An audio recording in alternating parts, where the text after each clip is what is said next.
Well, it is Thursday, the 29th of June of the year 2023.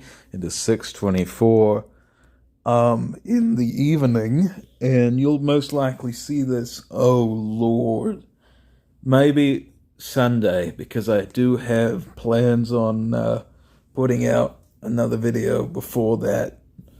So do keep that in mind.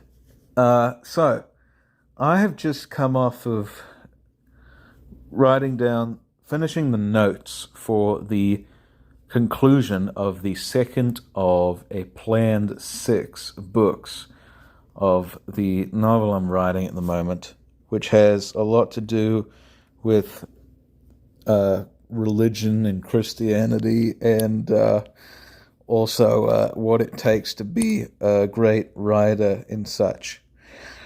And I've been working on this project for about 9 months, and it's taking much longer than expected, but nevertheless, I have had sort of renewed energy in the extreme whilst working on this project, and predict that I could get it done fairly quickly here, very soon, within the next maybe month or so. I'm not sure. But we'll see how that goes. Nevertheless, with that to take into account, I have wondered over these past few days which project I should move on to after this, because I can tell you this is really my first great book that I've written or am writing, and will most likely be one of the ones that I'll be remembered for, in my estimation. And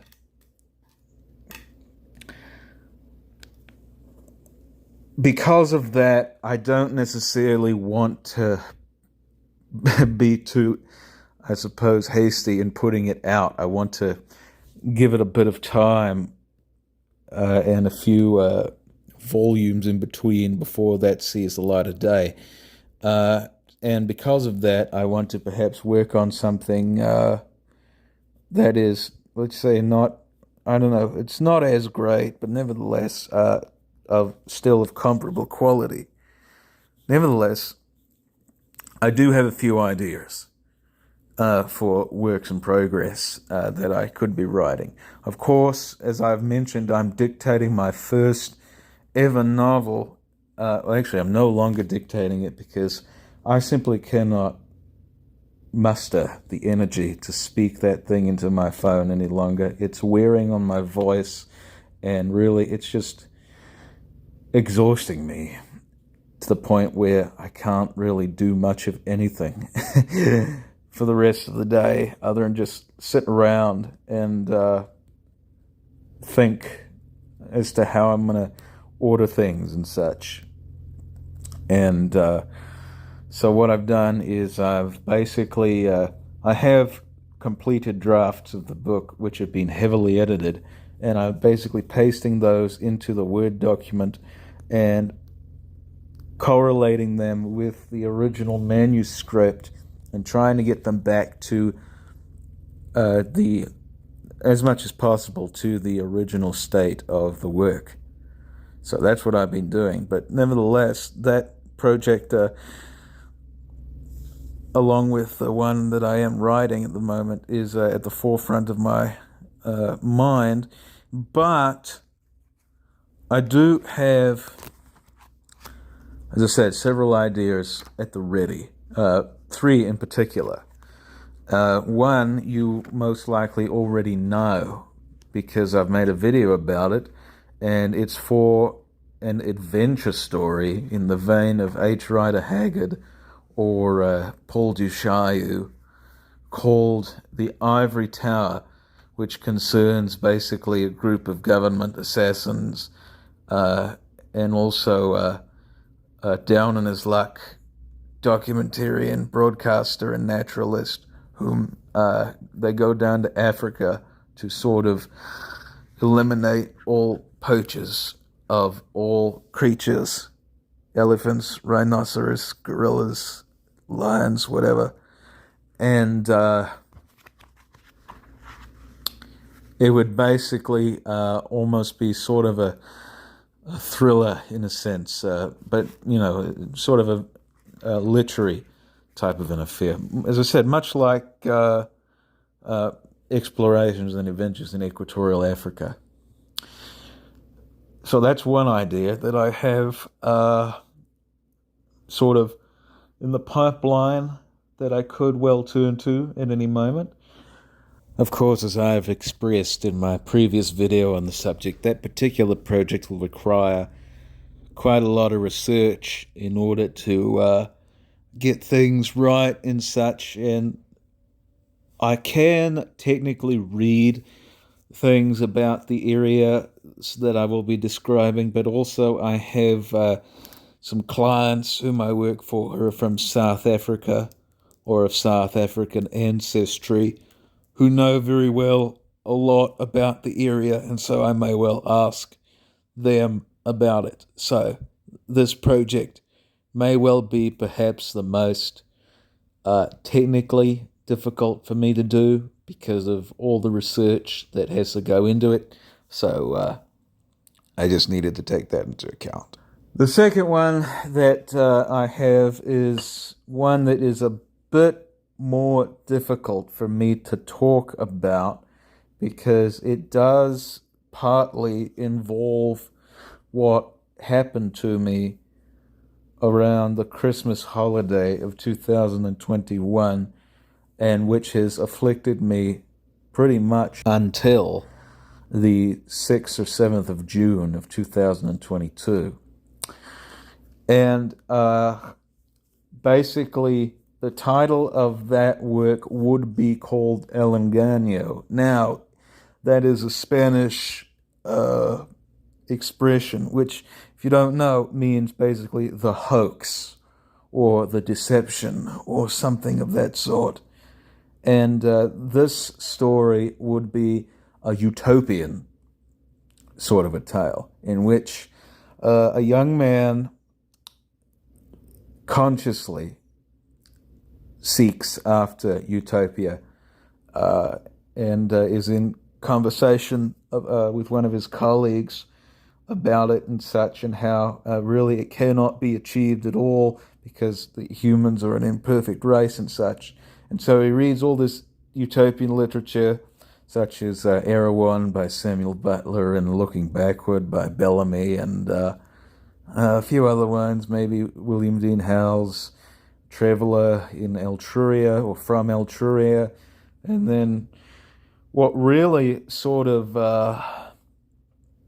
brings a point on home is the works of H.G. Wells, A Modern Utopia and Men Like Gods.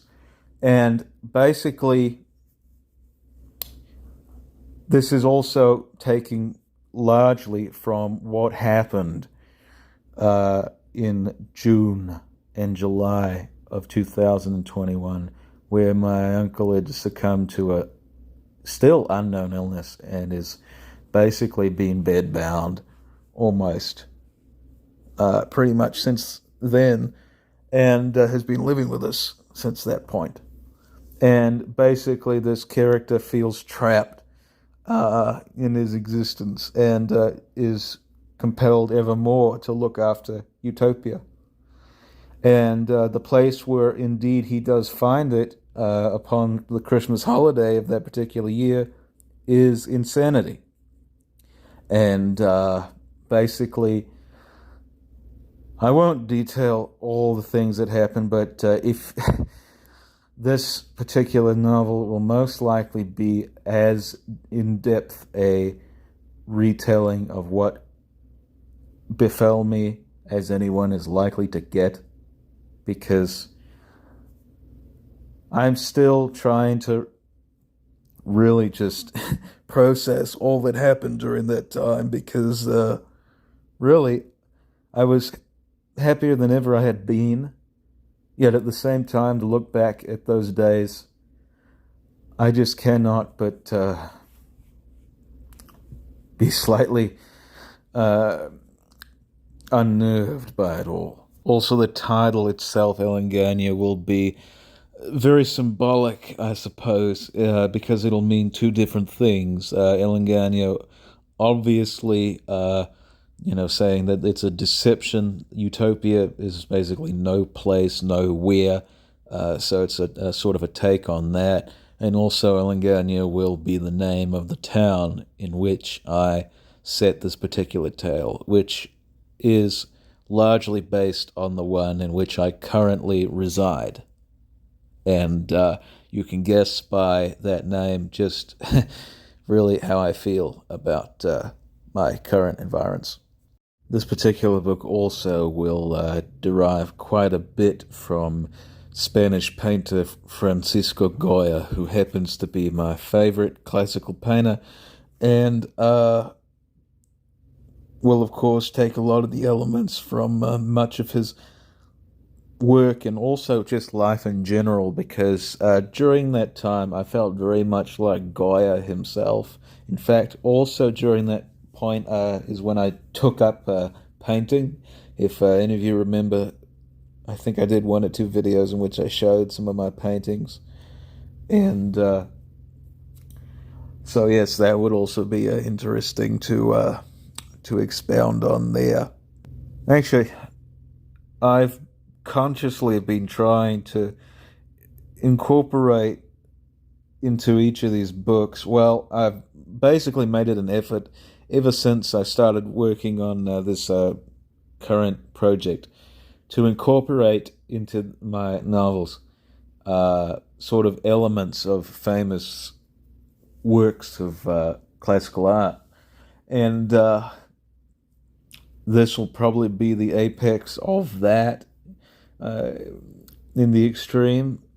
But nevertheless, that is something that I've been consciously trying to do. I may discuss that more at length in had another time in another video. I'm not entirely sure, but it is partly for that reason that I will focus mostly on Goya in that book, but also because really his life seemed to mirror mine at that time. So that's another element of this book that will make it stand out in my, I suppose, canon of proposed novels that I will one day write. And so that would be the conceit of that. And then finally, the third idea I have at the moment is probably the book that will be most likely the quickest to write and the easiest to write, because I've taken copious notes on this particular subject, and because I knew that I was going to one day write something about it. And now, since I am dictating this one book, my first novel, it may well serve as a companion piece to it. I'll get more in depth about that here soon. I don't want to reveal too much about what's happening about that novel first. Good things, I can tell you that much. But nevertheless, that book would be called Excoriation of a Young Actor, and would basically be based on my experience auditioning for my school play at the request of a friend who presumed that I would be the best for the part that evidently I was picked for. And the play itself was Monty Python's Spamalot, and my character was the historian, a very minor role. In fact, probably the most insignificant part of the story, even though the director and my associates had said that indeed I was very integral to the progression of the plot and such. I still couldn't really, there's no justification for my being there so much, but I have about 80 pages of notes from the 4 grueling months that I spent there preparing for this bloody show. And it's basically how the life and times behind the footlights to this one fellow is worse than perhaps the most unimaginable hell. And I could possibly do a framing device. I'm thinking of doing a framing device for that story, similar to Joseph Conrad's Heart of Darkness, in which it's a story within a story, and perhaps maybe a young actor whom is up and coming in the world and wants some advice from this character who's supposedly based on me, goes to him every, I don't know, a few weeks or so, a few days, and gets related, or is basically regaled with all of these tales of madness behind the, as I said, behind the scenes of this production. And most likely will have second thoughts about the whole affair. On second thought, perhaps it would be more original and less cliche if indeed this young actor does not heed the advice of the character that would be based on me and just decides, the hell with it. I may as well just face the nonsense that will come my way, because in the end it will amount to a very prosperous career for me and such. So that may well be how that book ends in the end. As for the play itself, in order to avoid copyright issues, and also because I think that this might be much more effective, I probably will not say that it is any specific type of play. Really, what I've been leaning towards the most is an approach similar to Robert W. Chambers's The King in Yellow, in which the play itself, the actions of it, are never clearly described, but nevertheless the effects of said play, reading it or watching it on the recipient, basically induce madness. And that will be the same for this one character here. Because I've taken such copious notes of it, and because it is so fresh in my mind, even though it's been about 5 years since I participated in that bloody business, I could most likely compose that particular piece within a couple of days or weeks and just have it ready in a very short amount of time. And it probably won't be a great book or even a near great book. There'll probably be a very solid novel. The Elegania will most likely be near great or great as well. And The Ivory Tower will be probably a near great book, in my estimation, if indeed I get down to writing these as soon as possible. So, those are the ideas that I have at the ready when I do happen to complete this project that I am working on. Of course, I have plenty more at my disposal, which I will get to later, but these are the ones that really seem to interest me most and seem to be the most persistent in their demand to be told. So let me know which you think is most interesting and which would perhaps be least exacting on me to compose, and I may well take your advice. Thank you very much. Cheers.